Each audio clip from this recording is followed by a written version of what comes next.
Segunda Guerra Mundial foi o conflito mais mortal da história da humanidade. Entre 1939 e 1945, mais de 60 países estiveram envolvidos diretamente, e cerca de 75 milhões de pessoas perderam a vida, entre civis e militares. Tudo começou oficialmente no dia 1º de setembro de 1939, quando a Alemanha nazista, liderada por Adolf Hitler, invadiu a Polônia. 2 dias depois, França e Reino Unido declararam guerra à Alemanha. Era o início de um pesadelo. Mas essa guerra não foi feita apenas de exércitos.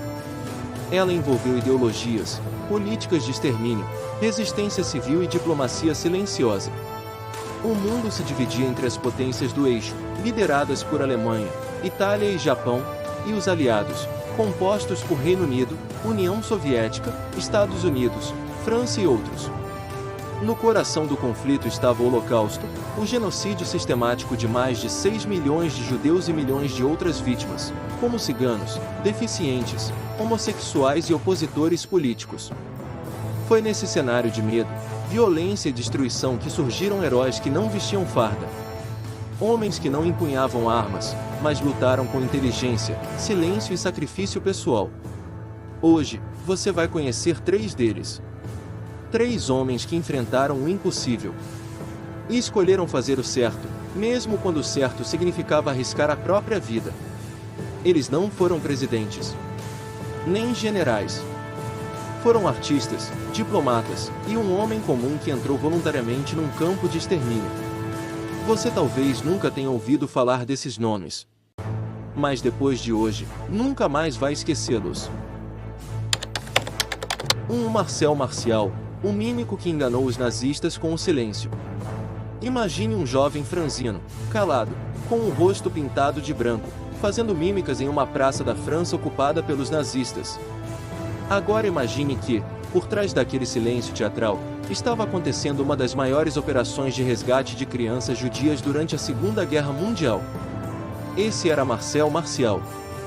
Nascido em 22 de março de 1923, em Estrasburgo, na fronteira da França com a Alemanha, ele era judeu, filho de um açougueiro polonês e uma francesa. Desde muito jovem, sonhava com o teatro. Mas quando a França foi invadida pelos nazistas em 1940, o sonho deu lugar ao horror. Sua família fugiu para Limoges, e ali, Marcel passou a atuar como mensageiro e tradutor para a resistência francesa. Por ser fluente em alemão, francês e inglês, ajudava a interceptar informações. Mas seu verdadeiro papel foi muito mais ousado e silencioso. Marcel se tornou parte de uma rede que salvava crianças judias órfãs. O objetivo era levá-las, em pequenos grupos, até a Suíça, passando por fronteiras vigiadas, florestas e trilhas montanhosas. Como fazer isso com crianças assustadas, que choravam, falavam alto e podiam denunciar o grupo? Foi aí que Marcel usou a única arma que tinha: a arte. Ele usava mímicas e jogos de gestos para entreter e acalmar as crianças. Ensinava-as a permanecerem em silêncio, como num teatro. Durante os perigosos deslocamentos noturnos, ele as fazia rir sem emitir um som. A mímica me salvou. A mímica salvou outras vidas.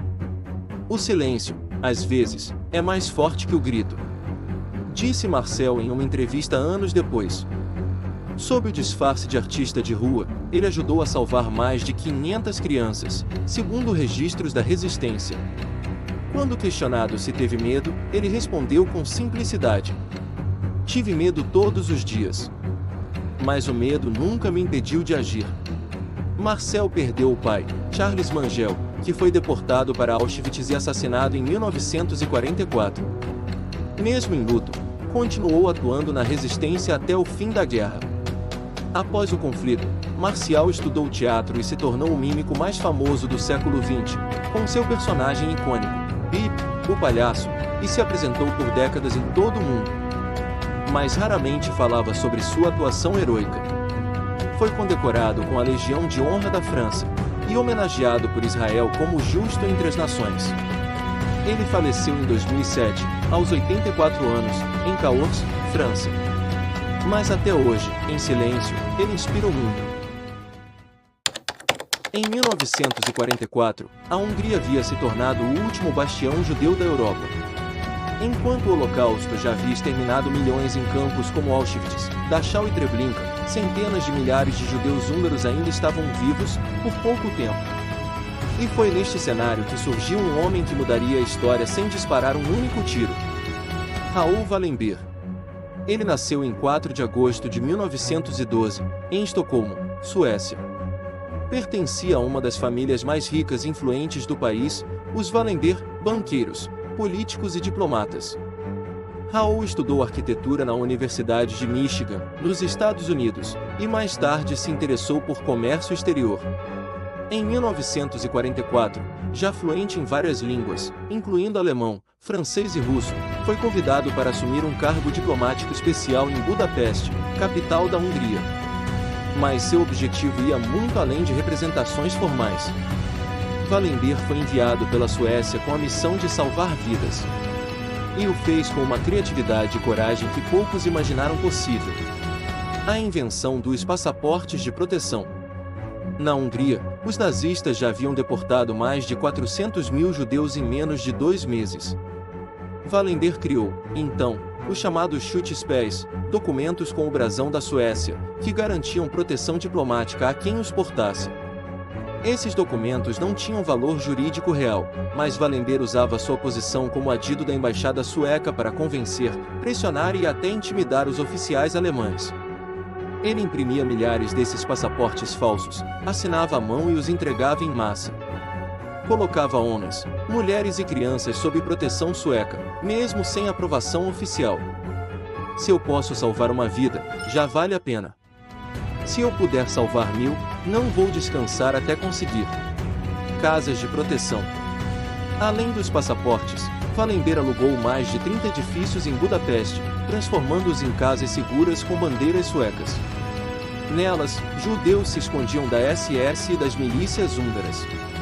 Hospitais improvisados, cozinhas comunitárias, escritórios falsos, tudo sob o pretexto de propriedade estrangeira, para impedir invasões. Mas mesmo assim, soldados tentavam levar prisioneiros dessas casas. Então Wallenberg ia pessoalmente até os pontos de deportação, gritando em alemão, rasgando listas, puxando pessoas dos trens. Em uma ocasião registrada, enfrentou soldados armados da SS com nada além de seu crachá diplomático e voz firme. Este homem está sob proteção da Suécia. Toquem nele, e terão um problema internacional. O destino misterioso. Raoul Wallenberg salvou entre 70 mil e 100 mil judeus, números reconhecidos por Israel, Estados Unidos e Suécia. Mas seu heroísmo custou caro. Quando os soviéticos libertaram Budapeste em janeiro de 1945, Wallenberg foi preso pelo Exército Vermelho. Acusado de espionagem, desapareceu sem deixar vestígios. Registros posteriores da KGB indicam que ele pode ter morrido em 1947, na prisão de Lubyanka, em Moscou. Mas até hoje, não há confirmação oficial da sua morte. Wallenberg foi declarado cidadão honorário dos Estados Unidos e justo entre as nações por Israel. Estátuas e praças com seu nome estão espalhadas por mais de 20 países. Mas seu corpo nunca foi encontrado. Ele não usava armas. Não comandava exércitos. Mas enfrentou o mal, com uma caneta e uma convicção inabalável. E nos dias de hoje, seu nome é um lembrete vivo de que a coragem não precisa de poder, só de escolha. E agora, vamos para o nosso último herói dessa série. 3. Witold Pilecki, o homem que se deixou prender em Auschwitz.